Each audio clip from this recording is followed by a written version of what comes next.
Seandainya semua kita bersyukur, tidak akan bertambah pula mulianya Allah. Allah tetap menjadi maha mulia. Oleh karena itu yang butuh kepada syukur itu adalah kita. Karena kita adalah orang-orang yang selalu berharap nikmatnya bertambah. Dan syukur itulah salah satu cara untuk bisa membuat nikmat itu bertambah dalam kehidupan kita. La in syakartum la azidannakum. Kalau kalian bersyukur, maka akan saya tambah nikmat itu. Oleh karena itu, di antara kerja hati yang mendatangkan rezeki itu adalah syukur.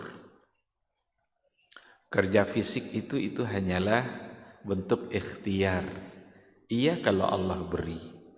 Tapi kalau untuk syukur, Allah sudah berjanji. Siapa yang bersyukur, maka akan saya tambah nikmat itu. Dan satu hal yang selalu saya ulang-ulang bahwa setiap kali disebutkan kata rezeki, kata nikmat, bertambah nikmat, itu jangan pernah sekali-kali membayangkan yang bertambah itu hanyalah harta, hanyalah materi. Enggak. Kalaulah materi bisa kita hitung, sementara nikmat Allah tidak akan pernah bisa kita hitung. Seandainya pohon-pohon itu menjadi penanya, lalu laut itu menjadi tinta, habis air laut itu, belum selesai kita mencatat nikmat Allah Subhanahu wa ta'ala. Tidak akan pernah bisa kita hitung. Kalau kita mau coba membuktikan dalam kehidupan keseharian kita, bisa tidak kita hitung pada hari ini apa saja hal-hal yang tidak menyenangkan? Yang tidak menyenangkan kita hari ini apa aja? Mungkin bisa kita hitung. Tapi tidak akan pernah kita bisa menghitung apa saja nikmat Allah yang kita rasakan pada hari ini. Tidak akan pernah bisa dihitung. Nikmat mata saja. Dalam sebuah riwayat dikatakan ada seorang hamba sudah beramal 500 tahun. Dan dia menginginkan surga itu melalui amal yang 500 tahun tadi. Ternyata amalan 500 tahun yang dia kerjakan belum mampu untuk mensyukuri nikmat mata. Itu baru mata. Belum lidah, belum telinga. Itu semua adalah bentuk dari nikmat Allah yang harus kita syukuri. Jangan malah sebaliknya, nikmat yang diberikan oleh Allah tapi justru kita habiskan untuk menambah catatan dosa. Lidah bisa berbicara, itu nikmat. Maka berbicaralah pada hal-hal yang diridhai oleh Allah. Telinga yang diberikan oleh Allah bisa mendengar, itu adalah nikmat. Maka dengarkanlah perkara-perkara yang diridhai oleh Allah. Tapi kalau seandainya lidah yang diberikan oleh Allah sibuk aja untuk mendatangkan dosa, berarti kita tidak sedang mensyukurinya. Telinga yang kita gunakan habis waktu untuk mendengarkan hal-hal yang justru mendurhakai Allah, berarti kita tidak sedang mensyukurinya. Syukur itu bagaimana kita menggunakan apa yang diberikan oleh Allah itu untuk mendekatkan diri kita kepada Allah wa ta'ala. Syukur seperti itulah yang akan membuat rezeki dan nikmat selalu bertambah. Ikhwati fillah, jangan pernah berhenti untuk berselawat kepada Rasulullah sallallahu alaihi wasallam. Rasul sosok yang paling mulia dari semua makhluk yang ada. Harus kita cintai, harus kita rindukan beliau, karena beliau itu sangat merindukan kita dan sangat mencintai kita. Keselamatan kita di akhirat kelak tergantung seberapa kita mencintainya. Dan cinta kita kepada beliau itu adalah cinta kita kepada Allah Subhanahu wa ta'ala. Mudah-mudahan kita semua di akhirat kelak layak untuk mendapatkan syafaat dari beliau, pantas untuk mendapatkan pertolongan dari beliau di suatu hari di mana hari itu sangat sulit, hari di mana kita mempertanggungjawabkan semua amal. Penyesalan demi penyesalan akan muncul, karena memang biasanya penyesalan itu datangnya belakangan. Jadi kalau di awal katanya pendaftaran, tapi kalau penyesalan selalu biasanya di akhir. Kalau memang nanti akan menyesal, berarti kita harus mempersiapkan diri untuk hari itu sebanyak mungkin, sebisa mungkin. Selagi ada detik-detik waktu yang diberikan oleh Allah, hendaknya detik-detik waktu itu selalu menghasilkan pahala, kebaikan demi kebaikan. Mudah-mudahan kita semua selamat dari nerakanya Allah, dan mudah-mudahan kita semua masuk ke dalam surga Allah Subhanahu wa ta'ala. Amin rabbal alamin. Ikhwati fillah, ma'asyiral hadirin wal hadirah, rahimani Allah wa iyyakum. Tema kita pada malam hari ini adalah meraih piala akhirat. Ini sengaja saya pilih bahasa piala akhirat karena orang sekarang sibuk dengan piala dunia. Kadang-kadang kesibukan kita dengan piala dunia, lupa kita dengan piala akhirat. Ini untunglah dilaksanakan di Qatar, jadi jamnya tidak terlalu malam. Ketika dilakukan itu di Eropa, itu jam 2 malam. Ada orang yang tidak pernah bangun malam kecuali untuk nonton bola. Begitu asik tidur, tapi pas ada bola ditunggu-tunggu. Dan itu adalah untuk piala dunia. Dan sungguh sangat berbeda antara piala dunia dengan piala akhirat. Apa bedanya? Kalau piala dunia pemenangnya satu, tidak ada dua juara satu, pasti satu. Tapi kalau piala akhirat pemenangnya tidak satu. Semua kita pantas untuk menjadi pemenang, karena semua kita pemain. Kalau piala dunia, kita ini penonton, yang untung orang semua, yang rugi ya Pak. Yang untung mereka, karena kita bukan pemain, kita cuma penonton. Tapi piala akhirat yang sedang kita rebut sekarang, semua kita sebagai pemain. Tidak ada yang penonton, pemain semuanya.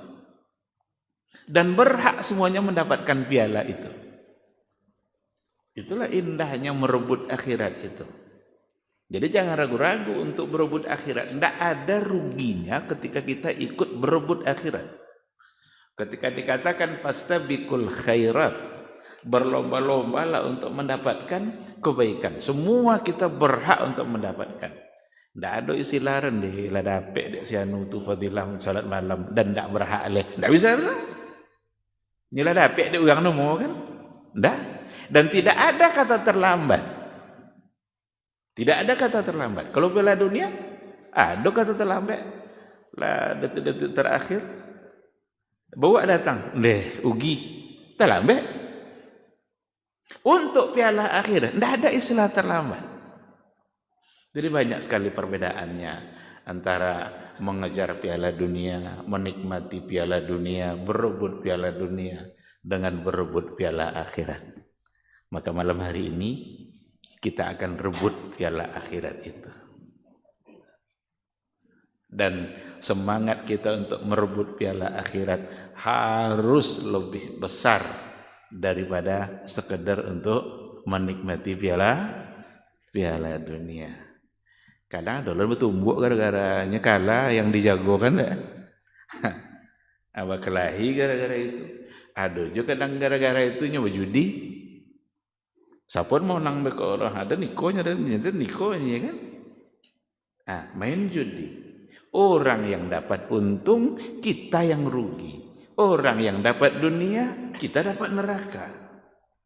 Tapi untuk piala akhirat, yakinlah setiap detik waktu yang kita gunakan untuk merebut piala akhirat, ikhlaslah karena Allah, maka setiap detik itu akan menjadi saksi di akhirat kelak bahwa kita benar-benar mencari dan mengejar ridha Allah Subhanahu wa ta'ala. Kita semua mesti punya visi yang sama dalam mengejar piala akhirat itu. Mesti punya visi yang sama. Karena kita ini sama-sama manusia diciptakan oleh Allah dan tidak untuk selamanya di dunia. Berarti kita akan kembali ke akhirat. Itu satu kepastian. Dunia ini bukan kampung kita. Kampung kita sesungguhnya adalah akhirat. Maka kata Ibnu Rajab Al-Hambali dalam kitab Jami'ul Ulumi wal Hikam, nanti semua kita akan pulang kampung. Mana kampung asal kita? Akhirat. Bahkan kampung asal kita betul surga. Karena Adam dulu berada di dalam surga. Cuma dikarenakan oleh hasutan-hasutan dari iblis, dan Adam alaihissalam ketika itu tergoda oleh hasutan iblis itu, Allah mengirimkan dia untuk sementara di dunia, musafir ke dunia, turun ke dunia. Iblis pun dikeluarkan dari surga. Jadi dulu mereka sama berada di situ. Karena sama-sama bersalah, lalu dikeluarkan dari surga. Apa bedanya? Bedanya adalah iblis bersalah tapi tak mau mengakui kesalahan dan tak mau bertaubat. Adam alaihissalam bersalah juga tapi mengakui kesalahannya dan mau bertaubat. Itu bedanya. Oleh karena itu, surga itu tidaklah diciptakan untuk orang yang tak berdosa. Karena kalau surga untuk orang yang tak berdosa, siapa yang tak berdosa? Tapi surga itu diciptakan oleh Allah untuk dia yang bersalah lalu bertaubat. Jadi surga diciptakan oleh Allah untuk dia yang bersalah, kemudian mengaku sebagai orang bersalah dan bertaubat memohon ampun kepada Allah Subhanahu wa ta'ala. Maka salah satu dari perkara yang paling menggembirakan Allah dari hambanya adalah ketika hambanya itu menyatakan taubat. Bahkan dalam hadis dikatakan Allah bisa tersenyum ketika mendengarkan ada hambanya yang bertaubat. Karena ketika kita menyatakan kesalahan kita, mengaku kita salah, bertaubat dan mohon ampun kepada Allah, pada saat itu berarti kita sedang mengagungkan Allah Subhanahu wa ta'ala. Berarti kita sedang menyadari bahwa kita orang yang bersalah lalu minta mohon ampun kesalahan itu. Ini yang disukai oleh Allah. Bahkan kalau seandainya sudah tidak ada lagi hamba-hamba itu yang berdosa, dihabiskan generasi itu, lalu didatangkan generasi baru, kemudian dia bersalah, lalu bertaubat. Oleh karena itu tidak ada istilah minder. Nggak ada istilah minder. Oh, saya ini kan orang yang banyak bersalah. Siapa yang sedikit salahnya? Kita ini hanya dua kemungkinan aja, Pak. Salah kita itu banyak sama banyak sekali. Nah, banyak aja, banyak warna aja. Tuh ya, tak ada sekenek dah. Jangan seolah-olah dan lalu 5 kali haji kan sekenek dosanya. Tak pasti dah. Tak lihat semua jadi Allah tanda. Jangan sampai di Mekah foto-foto junto bahia saja. Orang sibuk pada adik Arafahnya sibuk foto-foto. Bila zaman kini selfie haki kanan di belakang. Berfoto sedua sekeliling. Entah ikhlas tak tidak. Jangan pernah merasa amal kita sudah banyak. Justru yang banyak itu adalah dosa. Tidak ada hari tanpa dosa. Kalaulah kita menemukan ada di antara hari kita di mana hari itu tidak ada dosa, itu adalah hari di mana kita paling berbahagia. Tapi ada enggak kira-kira hari di mana hari itu kita tidak punya dosa?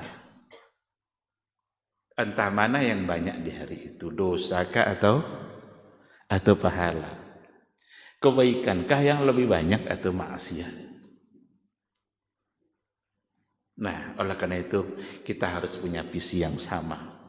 Bagaimana kita selalu berupaya untuk meraih piala akhirat. Apa itu piala akhirat? Piala akhirat itu adalah surga. Kebahagiaan akhirat itu adalah ketika kita lulus di mahsyar. Kalau sudah selesai hisab kita, diperiksa kita, nanti ada LPG. Di dunia ada LPG kan? Jadi pejabat ini, pejabat itu, ada atasannya nanti yang LPG-nya. Diperiksa, itu ada laporan pertanggungjawabannya. Itu di dunia. Kok ada kwitansi kagaknya? Bisa, di dunia bisa kicau-kicau. Karena tidak ada barang, tidak ada kwitansi. Ada tampil lain nih. Karena negara kita ini negara bukti fisik. Asal ada bukti fisiknya, aman. Tapi kalau tidak ada bukti fisik, kadang ada barang itu bagaimana? Cuma kwitansi hilang. Atau konor kena catat. Kalau mengicu kayaknya, dia tidak ngicu kira. Hukum dalam kehidupan dunia saja begitu. Dan begitu deg-degannya ketika auditor itu datang. BPK kah namanya, macam-macam. Itu deg-deg tuh siap-siap kono panggil. Atasan bilang apa? Jangan matikan handphone 24 jam. Lah udah mati udah. Siap-siap kono imbau BPK. Itu di dunia.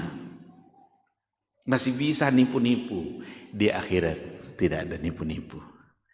Di akhirat yang ada adalah keadilan. Karena yang mengadilinya adalah ahkamul hakimin. Hakim yang maha adil. Dan tidak ada satupun catatan yang luput oleh malaikatnya Allah. Jadi jangan ragu lah, dan pona bubu elok asa dulu catat tidak ada malaikat ya, tidak bisa. Jangan pernah ragu. Dan menambah dosa gini gua, mudah-mudahan tidak ada malaikat, tidak ada besar.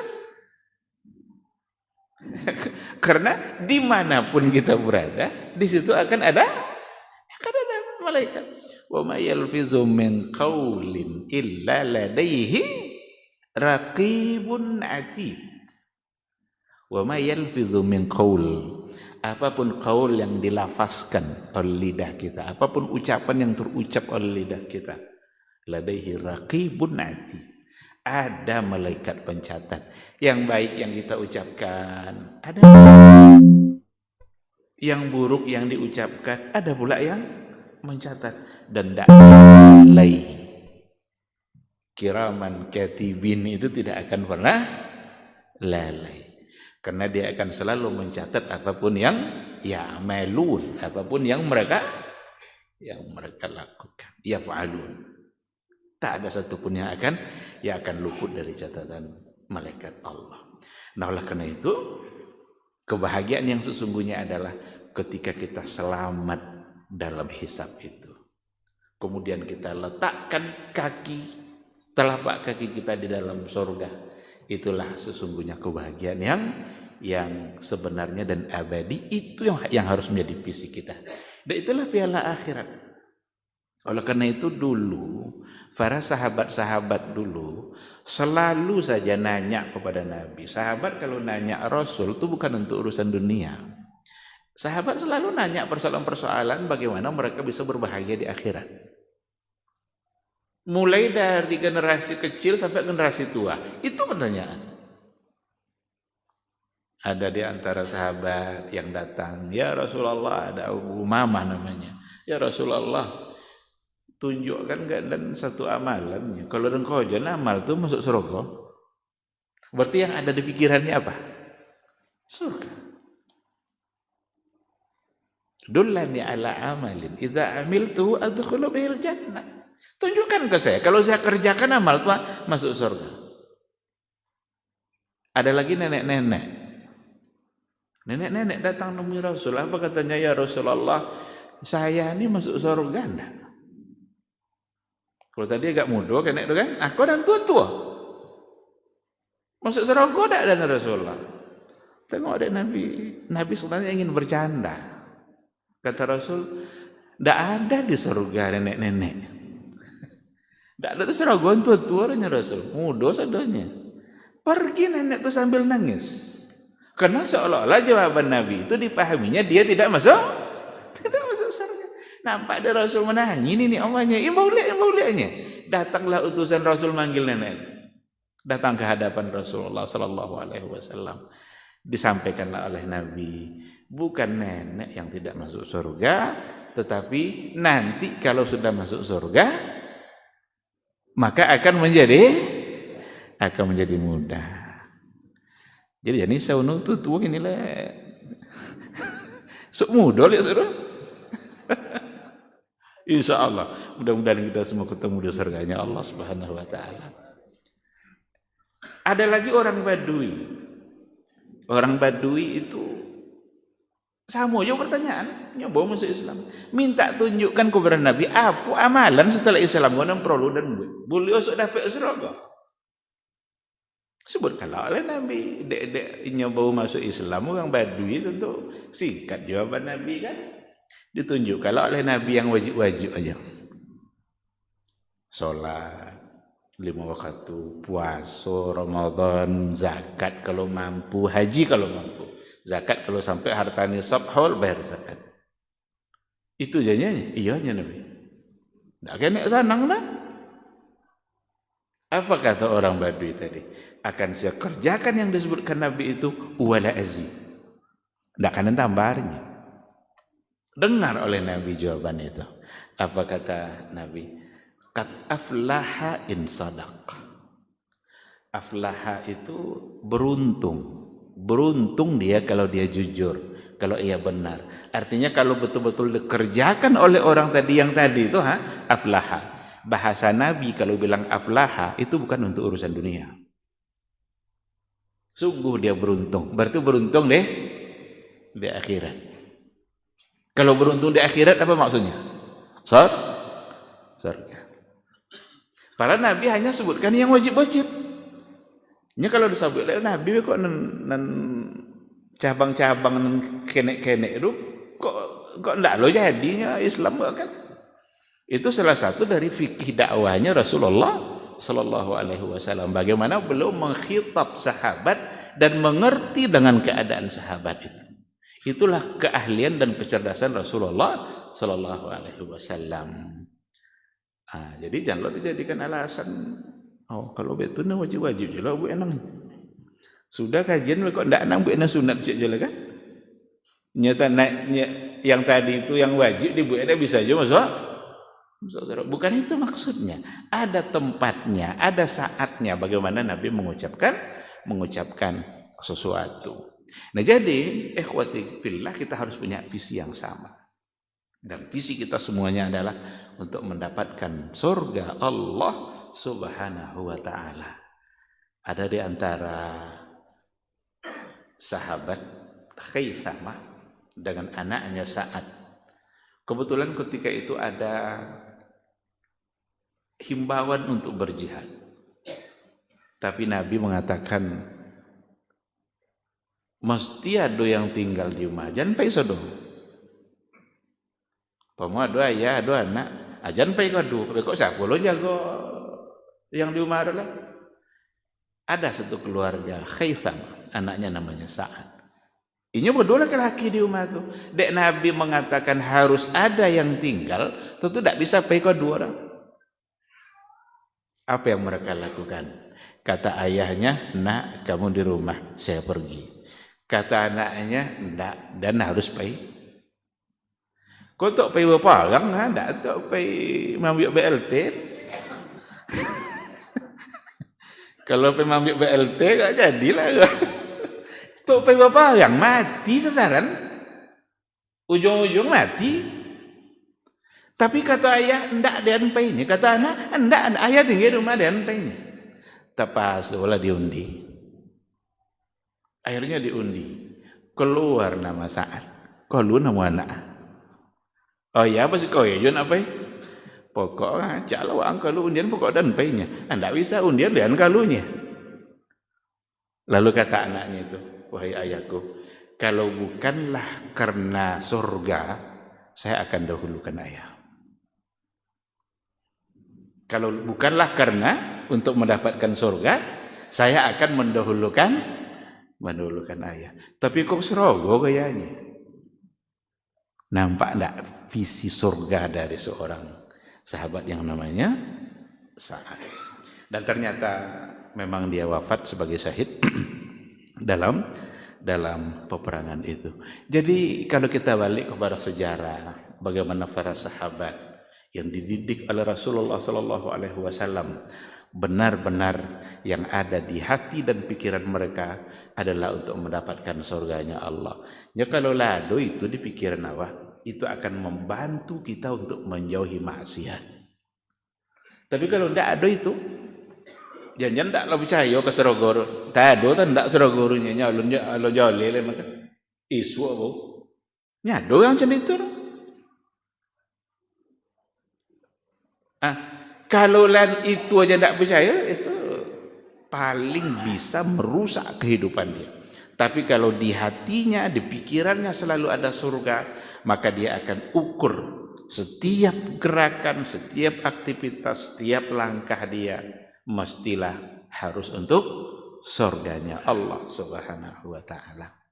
Dan inilah yang kita maksud dengan meraih piala akhirat. Kita harus selalu berupaya terus. Ketika kita diberikan waktu oleh Allah, diberikan kesempatan untuk beribadah oleh Allah, kita harus ambil peluang itu. Dan bisa saja peluang antara kita berbeda. Peluang yang diberikan oleh Allah di antara kita bisa berbeda. Ada orang yang punya peluang dari sisi harta. Ada orang yang punya peluang dari sisi tenaga. Ada orang yang punya peluang dari sisi pikiran ilmunya. Ada orang punya peluang dari sisi jabatan yang dia punya. Kita kira-kira apa amal andalan kita di sisi Allah, kira-kira apa? Sudah ada belum? Dan keadilan Allah memang mengatur kehidupan kita seperti itu. Ada orang yang dimudahkan oleh Allah untuk terus puasa sunat. Senin, Kamis, 3 hari pertengahan bulan, tidak ada kesempatan puasa sunat kecuali dia dimudahkan oleh Allah untuk melaksanakannya. Tapi apa semua orang seperti itu? Tidak. Mungkin yang dimudahkan oleh Allah untuk puasa sunat tadi, dia begitu sulit pula untuk melakukan yang lain. Apa contohnya? Berinfak dan sedekah. Tapi ada pula di antara orang yang Allah mudahkan untuk berinfak, bersedekah. Adonya tahu piti. Orang berpayahnya pitinya sonang itu yang piti.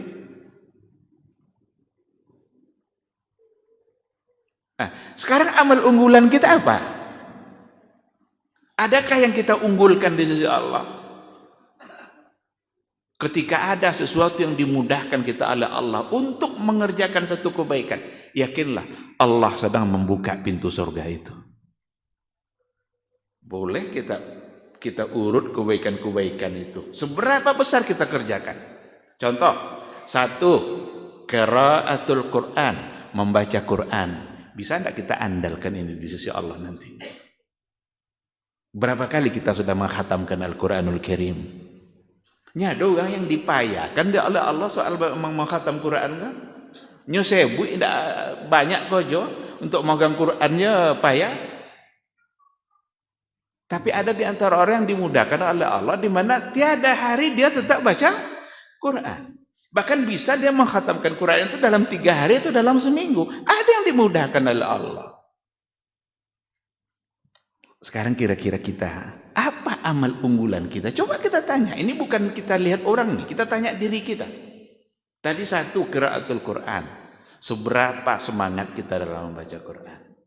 2, an-nawafil, salat sunat atau puasa-puasa sunat. Bisakah kita andalkan itu di sisi Allah? Atau tidak? Berapa sering kita melaksanakannya? 3, infak dan sedekah. Seberapa sering kita berinfak dan bersedekah? Bisakah itu kita andalkan nanti di sisi Allah Subhanahu wa taala? Terus diurut. Seandainya ada orang yang dimudahkan oleh Allah untuk melakukan yang diurutnya tadi, kebaikan-kebaikan yang ditulisnya itu bersyukurlah kepada Allah. Dulu pada masa Nabi Abu Bakar yang bertanya lah Rasul, dia banyak sahabat ketika itu. Apa kata Rasul?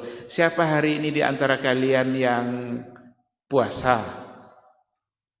Apanya Abu Bakar? Ana ya Rasulullah. Bertanya lo Nabi, siapa di antara kalian hari ini yang telah menjenguk orang sakit? Ana ya Rasulullah. Lagi-lagi Abu Bakar. Siapa di antara kalian hari ini yang sudah bersedekah? Saya ya Rasulullah. Tidak ada satupun kebaikan yang ditanya oleh Nabi kecuali yang angkat tangan adalah Abu Bakar. Apa kata Rasul? Abu Bakar nanti akan masuk surga dari pintu mana saja dia mau. Abu Bakar masuk surga dari pintu mana saja dia mau. Ini banyak pintu surga. Nama-nama pintu surga itu sesuai pula dengan amal kebaikan itu. Ada yang babus sedekah, ada yang babus siam, ada yang babul jihad. Ada bab-babnya itu. Coba ambil peran kita dalam hidup ini untuk mengejar satu pintu, jadilah. Kalau bisa semuanya, berbahagialah, bersyukurlah. Karena dulu Abu Bakar dijamin oleh Nabi masuk surga dari pintu mana saja dia mau. Nah, ikhwati fillah, kalau seandainya memang kita punya pikiran, hati kita selalu terkait dengan piala akhirat tadi, maka yakinlah itu akan menambah semangat kita untuk mengejar dan melaksanakan kebaikan demi kebaikan. Ikhwati fillah, ma'asyiral hadirin wal hadirat, rahimani Allah wa iyyakum. Saya ingin singgung sedikit. Kalau seandainya kita ingin masuk surga nanti di akhirat, masuk dulu surga di dunia. Karena ada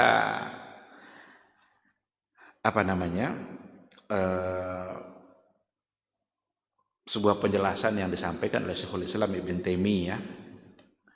Beliau pernah mengatakan, inna fid dunya jannatan man lam yadkhulha lam yadkhul jannatal akhirah. Sesungguhnya di dunia ini ada surga yang kalau seandainya orang tidak memasuki surganya di dunia itu, lam yadkhul jannatal akhirah, maka dia tidak akan masuk surga di akhirat. Dan ternyata dalam beberapa riwayat dari Nabi juga mengatakan ada hal-hal yang diistilahkan oleh Nabi dengan surga di dunia ini, yang mana itu modal kita untuk mendapatkan surga akhirat. Ini jadi ukuran, ini jadi standar. Kalau mau masuk surga akhirat, jadilah orang yang menikmati dulu surga dunia. Sekarang, apa yang dimaksud dengan surga dunia itu? Surga dunia yang pertama adalah Jannatul Iman. kenikmatan di saat kita mempertahankan iman.